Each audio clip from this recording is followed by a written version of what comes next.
kalian pernah nggak sih ngerasa kalau kita tuh sehari-hari ngomongnya tuh masih suka ngasal, kadang tuh masih banyak banget soal salah kaprah gitu, soal bahasa. Iya benar banget, terus juga sering gue dengar kalau orang tuh suka ngomong, "Mas bisa di-print-kan nggak sih?" Itu sebenarnya salah nggak sih? Salah banget, di print kan itu ngaco. Kata print aja udah kata kerja serapan, terus ditambahin disamakan. Jadi kebanyakan harusnya cukup di print. Tapi kayaknya kita juga sering salah ngomong gitu deh. Cuma nggak sadar aja. Kayak dulu, aku sering bilang, di-downloadin aja tugasnya. Padahal kita nggak perlu tambahin kata innya. Nah, jadi itu yang dinamain overgeneralisasi. Jadi itu kita nyampurin seenaknya gitu bahasa Indonesia sama bahasa asing, jadi menghasilkan kata imbuhan baru gitu sih.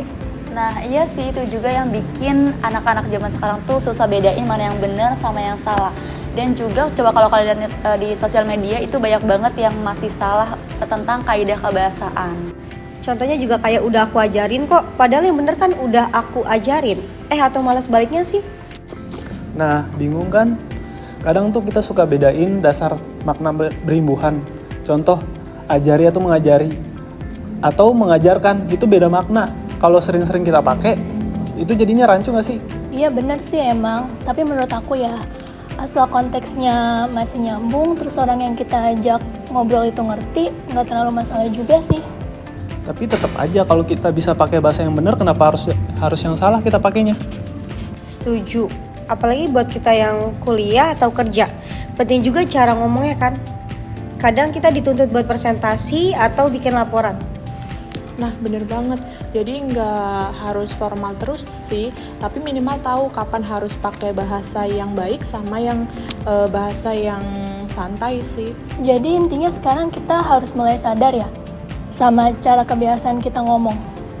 Betul, biar pelan-pelan juga kita bisa bantu orang-orang sekitar buat ngomong lebih baik juga. Bener banget, mulai dari hal kecil kayak nggak nambahin imbuhan yang nggak perlu itu udah bagus kok. Mantap. Ayo kita perbaiki bahasa kita biar makin keren dan bagus. Nah, ada beberapa faktor penyebab kesalahan berbahasa. Yang pertama, kurangnya pemahaman. Terus yang kedua, kurangnya latihan, kurangnya perhatian, dan pengaruh dari bahasa yang lain. Nah, kita juga bisa loh menghindari kesalahan berbahasa seperti menggunakan aplikasi, membaca kamus, membaca buku, dan juga berlatih berbahasa. Nah, kesimpulannya, jangan lupa untuk selalu berlatih dan memperbaiki kesalahan berbahasa kita.